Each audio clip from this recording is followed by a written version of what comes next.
రోగాలకు సూచిక గురక. గురక అన్నది చాలా డేంజర్ అన్నమాట. ఎందుకంటే గురక చిన్నగానే మొదలవుతుంది. నిమిషాలు గడిచే కొద్దీ శబ్దం భరించలేని స్థాయికి చేరుకుంటుంది. రకరకాల అరుపులతో పక్కవాడిని పడుకునేవాడు నరకమే. 1-2 రోజులైతే గురక పర్వాలేదు, కానీ అది జీవితకాల రుగ్మత. కాకపోతే చాలామంది దీన్ని ఒక సమస్యగా పరిగణించరు, తేలిగ్గా తీసుకుంటారు. పైగా గుర్రిపెట్టి నిద్రపోతే గాఢనిద్రగా పొరబడుతుంటారు. అంతే తప్ప వైద్యుని సంప్రదించరు, అవసరమైతే చికిత్స తీసుకోరు. ఇకపోతే గురక సమస్యకు వైద్య పరిభాషలో స్లీప్ ఎప్నియా అని పిలుస్తారు. దీన్ని పట్టించుకోకుండా అలాగే నిర్లక్ష్యం చేస్తే శరీరంలో రోగాలు అవుతుందన్నమాట. మానసిక రుగ్మతలు కూడా దారితీస్తాయి. ఇది నిజం చెప్పాలంటే గురక ఒక శబ్ద పిశాచం. నిద్రపోతున్నప్పుడు ఒకలా వేధిస్తే మేల్కొన్న మరలా బాధిస్తుంది. రాత్రిపూట గురక కవలగాడ నిద్రగా దాదాపు అసాధ్యం. పరిపూర్ణమైన విశ్రాంతి అన్నదే లభించదు. తెల్లారిపోయినట్టు అనిపిస్తుంది. అయిష్టంగానే మంచం దిగుతాం.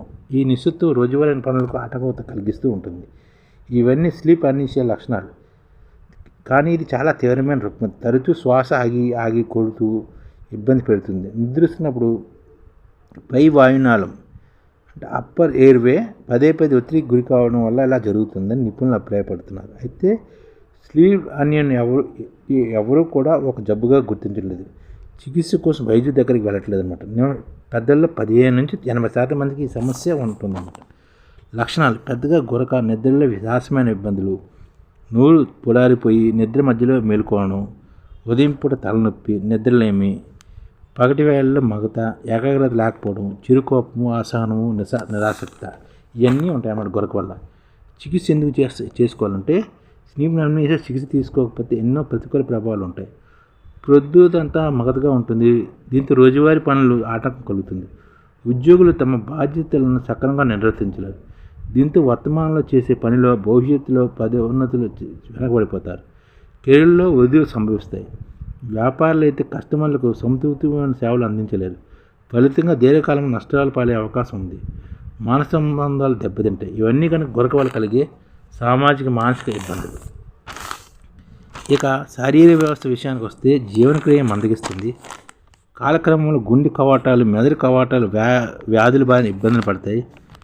Neuropsychiatric dysfunction, pulmonary hyper tension, type 2 మధుమేహము, నాన్ ఆల్కహాలిక్ ఫ్యాటీ లివర్ మొదలైన వ్యాధులు తలెత్తే ప్రమాదం ఉంది. కాబట్టి స్లీప్ అనీషియాను గుర్తించిన వెంటనే చికిత్స చేసుకోవాలి. వృద్ధాప్యం, ఊబకాయం ఈ సమస్యకు మూల కారణాలు.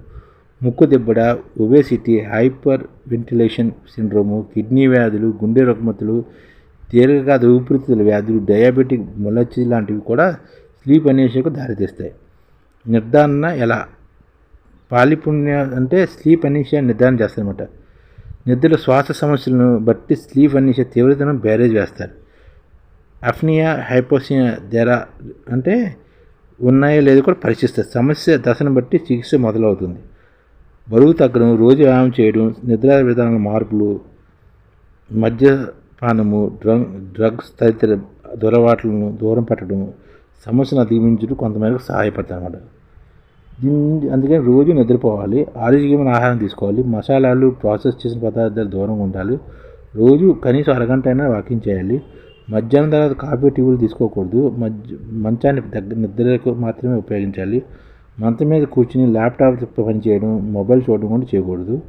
పడగదిలో తక్కువ వెలుతురు ఉండేలా చూసుకోవాలి. పెద్ద శబ్దంతో సంగీతం వినకూడదు. విటమిన్ కూడా ముఖ్యం. విటమిన్ ఆహారం తీసుకోవాలి. రకరకాల విటమిన్లు, మినరల్స్ లోపాల వల్ల కూడా నిద్ర సంబంధమైన సమస్యలు వస్తాయి.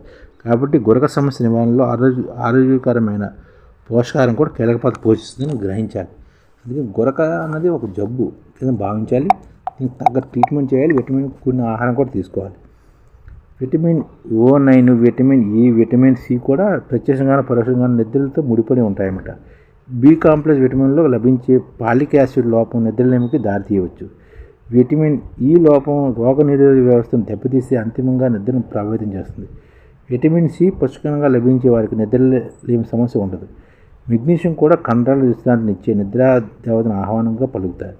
కొంతమంది రాత్రి వ్యాయామం, సుదీర్ఘ నడక లాంటివి చేస్తుంటారు. ఇలా చేయకపోవడం మంచిది. నాణ్యమైన నిద్రతోనే ఆరోగ్యమైన జీవితం సాధ్యమవుతుంది. నిద్రలో సంతృప్తి లేనప్పుడు జీవితం అసంతృప్తికరమే. కాబట్టి హాయిగా నిద్రించాలి, ఆనందంగా జీవించాలి.